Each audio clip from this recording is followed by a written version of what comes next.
Mas como esse doutor da igreja sabia de tudo isso? Com que autoridade Agostinho, Tomás de Aquino, Tertuliano, Orígenes, com que autoridade esses caras postularam tais conceitos, arbitraram sobre o pecado? De onde veio tanta inspiração para histórias tão sórdidas, escabrosas, sobre punição e culpa? Simples e muito conveniente, conforme nos diria o próprio Agostinho em suas confissões, né? Abre aspas. A revelação divina e não a razão é a fonte de toda a verdade. Fecha aspas. O sêmen, o perigo da palavra bíblica.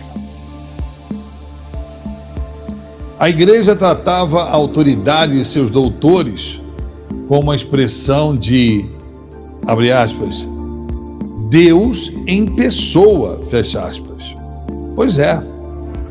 Santo Inácio de Loyola, já no século XVI, o fundador da multinacional mais poderosa da época, a Companhia de Jesus, os jesuítas, né, nos dá uma pista de como a banda tocava por lá. Abre aspas. Sacrificamos o intelecto a Deus. Fecha aspas. Esse foi Santo Inácio de Loyola. Aquino também nos indicaria que tudo provinha de um único livro. Abre aspas. Sou um homem de um só livro. Monolivro. São homens monolivro. Martinho Lutero, que viveu também no século XVI, contemporâneo de Loyola, alterna, ao longo da história, o papel de algoz e vítima da igreja. Arqui-inimigo da Santa Sé, mas também arqui-inimigo da liberdade de pensamento. E ele nos fornece pistas fulcrais para ajudar a elucidar a questão das raízes para tanto medo, pecado, punição, maldade, escuridão na cabeça desses doutores da igreja. Pois consideremos a questão a partir da ótica de Martinho Lutero e do peso de suas palavras sombrias e mordazes. Abre aspas. A razão é meretriz do diabo, que nada faz senão difamar e corromper tudo o que Deus diz e faz. Fecha aspas. Pois é isso aí, o Felipe Luiz, o psicólogo, cientista, que tem muitas coisas interessantes a dizer sobre ciência, sobre a epistemologia, e nenhuma autoridade moral, sendo, pois, um criacionista reformado, segundo ele mesmo diz. Observem a tendência misógina na alusão ao feminino em meretriz. Mas, durante séculos, o legado erótico, sádico e, por que não dizer, masoquista de Agostinho, serviria também ao propósito de impedir que homens e mulheres pudessem julgar sozinhos se tais e tais revelações daquele único livro, os homens monolivro, se essas revelações eram assim tão divinas ou ao menos passíveis de algum crédito. Pois homens como Orígenes, Agostinho, Aquino, Lutero, Calvino e Inácio de Loyola, em nossos dias, seriam candidatos inescapáveis ao tratamento psiquiátrico.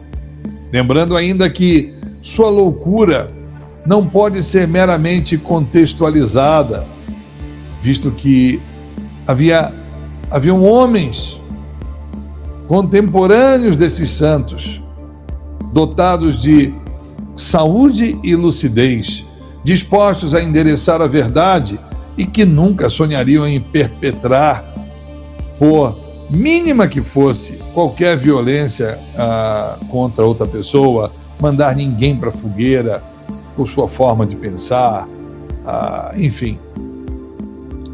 Não.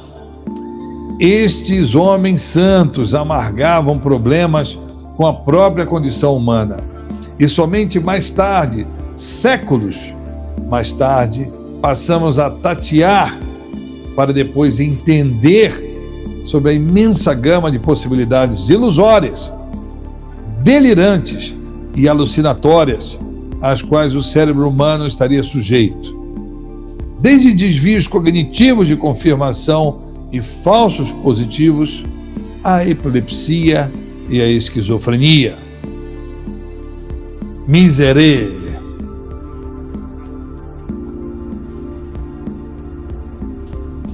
Calvino, baluarte do protestantismo e inspiração para muitas facções cristãs em nossos dias, afirma em sua literatura que Agostinho cometeu heresia em sua tese sobre o livre-arbítrio, já que a predestinação do homem, segundo ele, está muito mais clara na Bíblia. E de fato, e conforme vimos em Paulo, sim, Calvino parece estar certo. Na visão dele, o homem só estaria livre para fazer o que Deus quiser.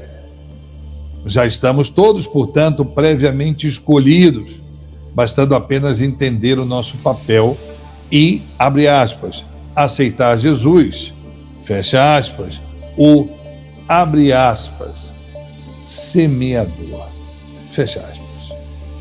Ou seja, a fertilidade de nosso terreno já está previamente escolhida por Deus. Mas, e se assim fosse, qual seria a graça? Qual seria o mérito? Por que ser bom ou mal? E sendo assim, faria sentido que um Deus nos ordenasse a ignorância quanto ao que é certo ou errado, enquanto, no melhor estilo Zeus, dota a Eva Pandora, né, de seu Gênesis, né, dota a Eva Pandora de inescapável curiosidade. Como que funciona isso? Toda essa contradição. Lutero fica no meio do caminho entre o discurso calvinista e agostiniano, alegando sorrateiramente que só estamos livres para pecar. Muito conveniente, safado. Pelágio de Bretanha, contemporâneo de Agostinho, também atacou suas teses, demonstrando cabalmente que a contradição com os dogmas da onipotência, as teses de Agostinho, né? A contradição com os dogmas da onipotência, onisciência e onipresença eram claras em Agostinho, no engodo do livre-arbítrio, que a neurociência hoje demonstra não existir. Não quer dizer que a Bíblia está certa e esses doentes mentais estão certos. Mas Pelágio argumentou que, como o pecado era cometido pela alma, mas não pelo corpo, não poderia ser transmitido sexualmente. Pô, bela lógica, gostei de Pelágio, gostei desse cara. Muito embora as premissas sejam falsas. Isto é, alma, pecado, nada disso existe. Mas Pelágio mexia no bolso da igreja, contrariando os seus mais abastados contribuintes, já que, segundo a tese de Agostinho, o livre-arbítrio implicava que a fortuna foi concedida pela graça de Deus e em razão de sua superioridade espiritual. Pelágio afirmava que os ricos seriam os primeiros a serem barrados no baile celestial, já que, segundo a Bíblia, abre aspas, porque é mais fácil entrar um camelo pelo furo de uma agulha do que entrar um rico no reino do céu. Isso enfureceu Agostinho, que já era louco, né? E era amado pelas elites eclesiásticas, assim como Agostinho chamava os pobres de massas fornicárias, né? Então era terrível, porque Pelágio dizia que as posses dos ricos deveriam ser distribuídas com os pobres, né? Inaugurando uma linha meio marxista, né? E em lugar de deixar para a igreja, para os monastérios e ordens católicas, né? E o Santo Agostinho pediu pessoalmente ao Papa que excomungasse Pelágio, ou coisa pior. Mas ele retornou à Bretanha e ficou quietinho, isolado em silêncio pelo resto de sua vida. Miserere. O filósofo Arthur Schopenhauer, mero mortal, no século XIX, desbancaria tais impropérios, a falácia do livre-arbítrio agostiniano, indicando-nos o caminho da verdade. Hoje sabemos, à luz da neurociência, que ele intuiu que seria entendido mais tarde por uma linhagem espetacular, que começa em Cajal, passando por Luria, Roger Sperry, Michael Gazzaniga, Kendall, Sachs, Steven Pinker, Robert Sapolsky, etc., Leda Cosmides e John Tooby, Robert Plumbing, incrível, Watson, Crick, enfim. E a genialidade de Schopenhauer pode ser resumida no seguinte corolário que nós encontramos na sua extraordinária obra, O Mundo como Vontade e Representação. Lembrando, né, que Schopenhauer também era o autor favorito de Einstein, de Schrödinger. Ele diz, abre aspas, o homem pode, é certo, fazer o que quer, mas não pode querer o que quer. Fecha aspas. Nós podemos desejar, querer, mas não podemos desejar o que vamos desejar, nem querer o que vamos querer. E Nietzsche, contemporâneo de Arthur Schopenhauer, assevera, e tem razão, abre aspas,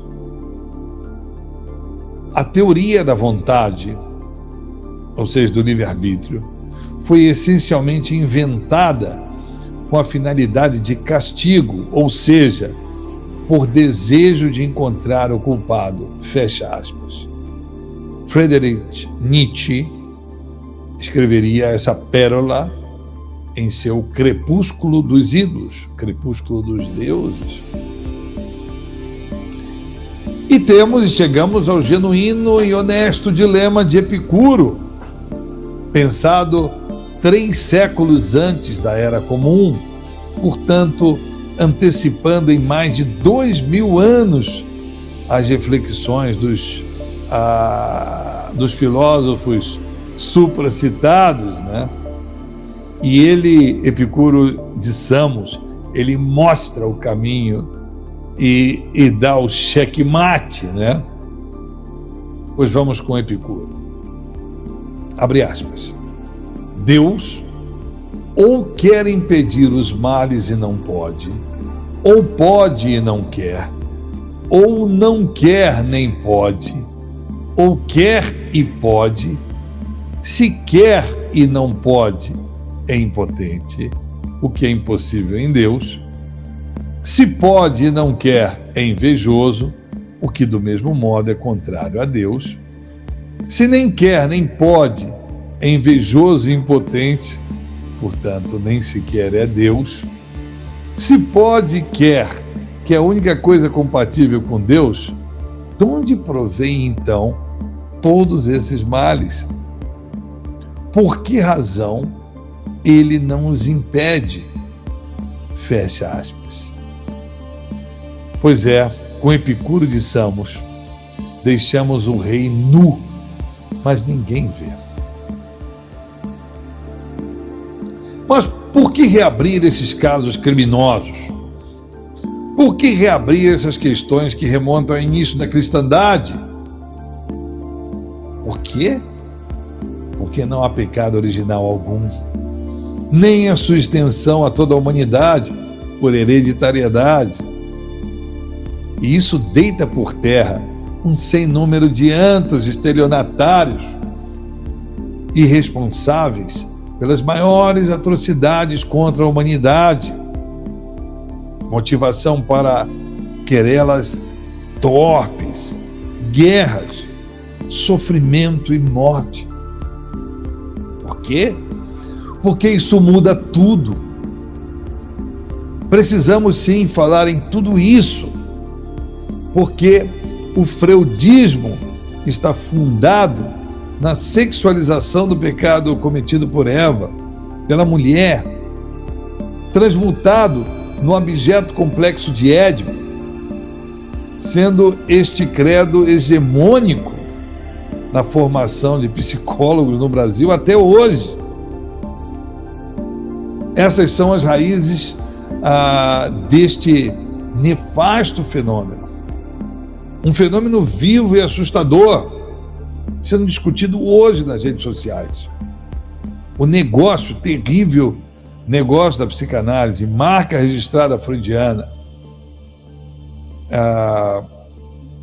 que também se propaga e se financia como os demais credos, pelo verbum, pela força da palavra, por meio de livros que entopem as prateleiras da área de psicologia em todas as livrarias do Brasil, da mesma maneira como fazem as religiões, da mesma maneira como fazem outras ideologias, se financiam com livros, da mesma maneira que se financiam os testemunhos de Jeová, os espíritas, os picaretas da Federação Espírita do Brasil, todos esses credos e seitas nefastos,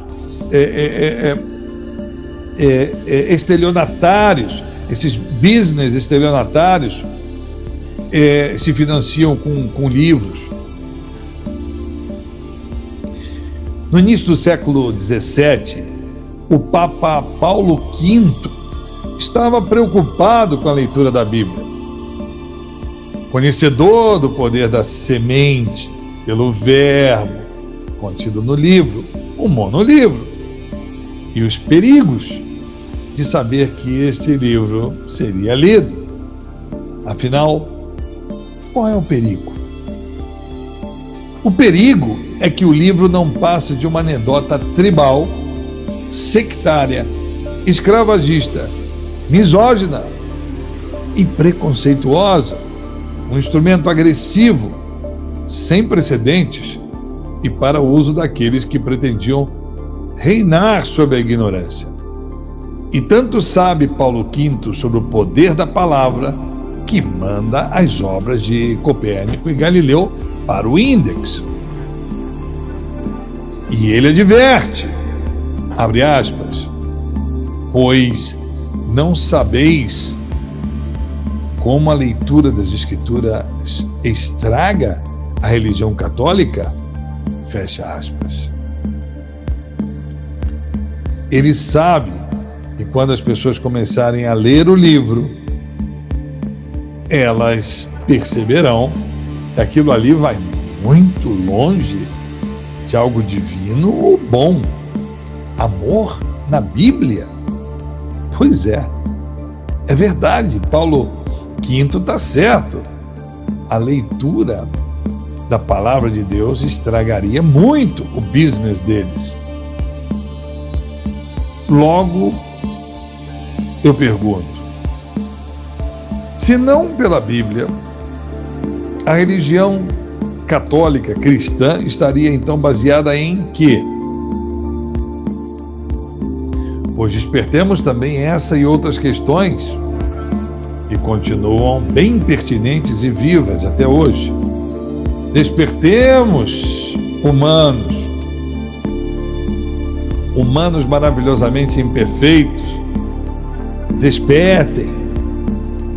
Despertem, gozem de um pouco mais de lucidez e conhecimento. Sejam um pouco menos ignorantes, pois sempre será melhor acender uma luz do que praguejar contra a escuridão.